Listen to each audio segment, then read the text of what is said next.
Did you know the average frog can lay between 1,000 and 3,000 eggs at a time? Wood frogs, that is.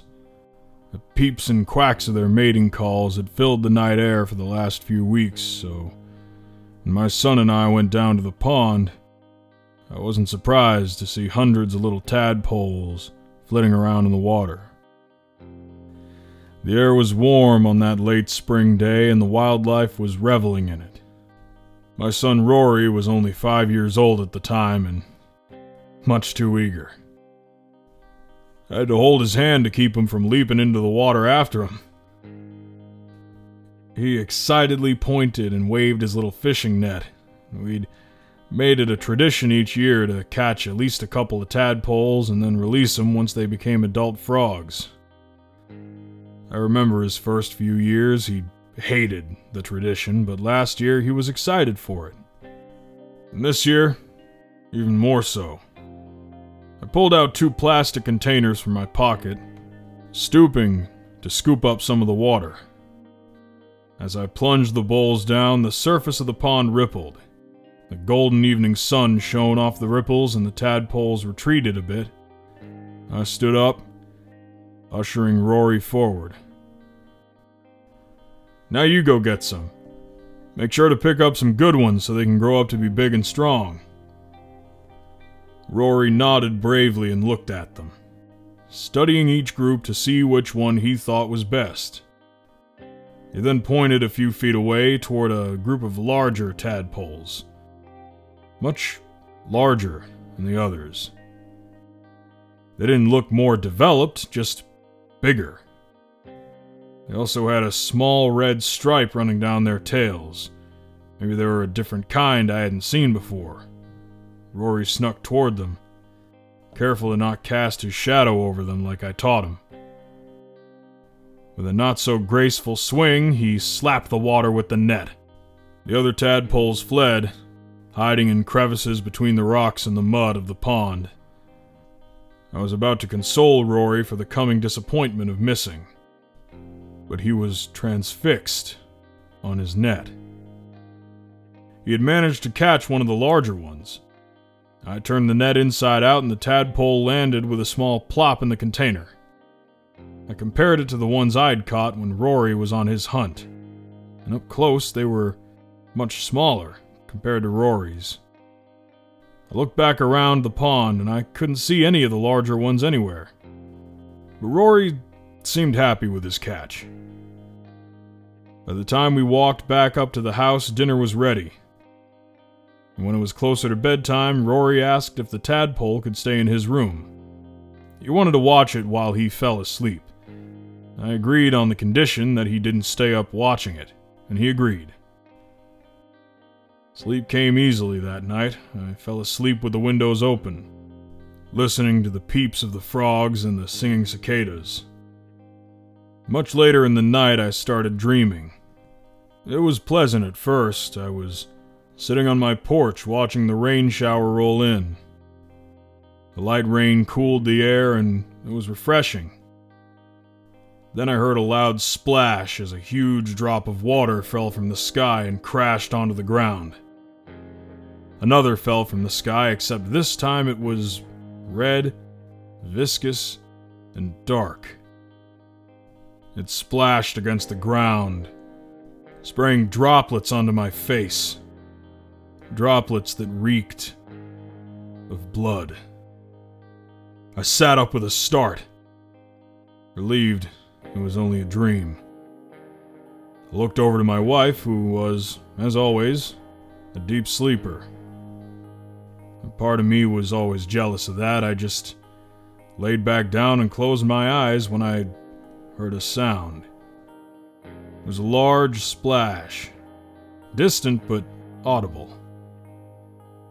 It was just like the sound I'd heard in my dream. I stood up from the bed and listened harder. Even though it sounded kind of far off, I could tell it was coming from the pond out back.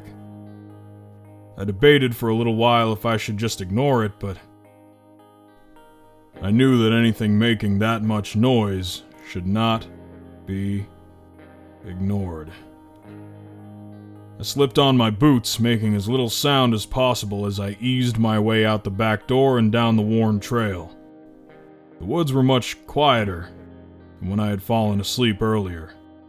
Besides the occasional ruffle of wings and a crunch of a leaf here and there, the woods were silent.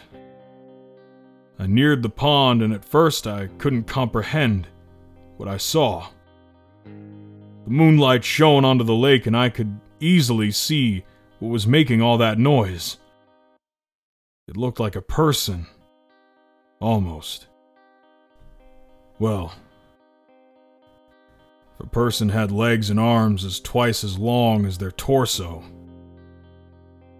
Its slimy green skin glistened in the light with a faint translucency.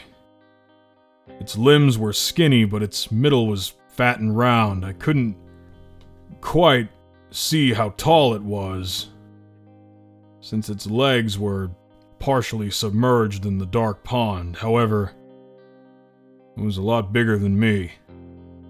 Its long arms almost touched the water and ended in strange webbed hands.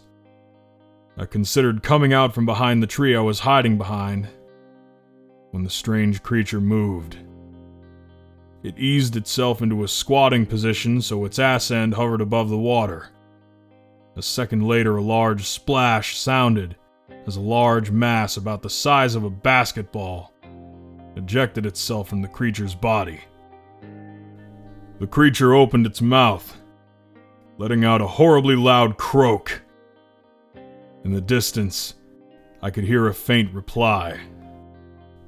Before I could do anything else, the creature stood back up and awkwardly walked into the woods opposite to me. After a few minutes had passed, I tiptoed towards the pond to see what it had dropped. It bobbed up and down slightly in the water. It was a gelatinous sack of little blueberry-sized eggs. I had no idea what they were, but I didn't like it. Eggs from whatever the hell that thing was. Part of me wanted to run back up to the house and grab the biggest container of chlorine I could find, but before I could do anything, the sack moved. It jittered and shook. One after another, the small egg sacs ripped open. In a frenzy, it was hard to make out their shape, but as the water settled, I could see them clearly. They were tadpoles. Big tadpoles with a red stripe running down their tails. I booked it back to the house as fast as I could. I ran past the shed, not caring about chlorinating the pond anymore. I had something more important to worry about. I slammed open the back door, tearing my way up the hall. My wife had managed to wake up with the noise and emerged from our bedroom. In her eyes, I saw a tired confusion, and in mine, she could see fear. Without a word, we both made our way to Rory's room. I opened his door and my face was hit with a breeze. Rory's room was a mess. His bed covers were strewn all over the place. The container the tadpole was kept in was laid toppled over the floor. Water was all over the place too, but I noticed a couple more things. The tadpole was nowhere to be found, and there were strange and large, webbed footprints that led out to Corey's open window.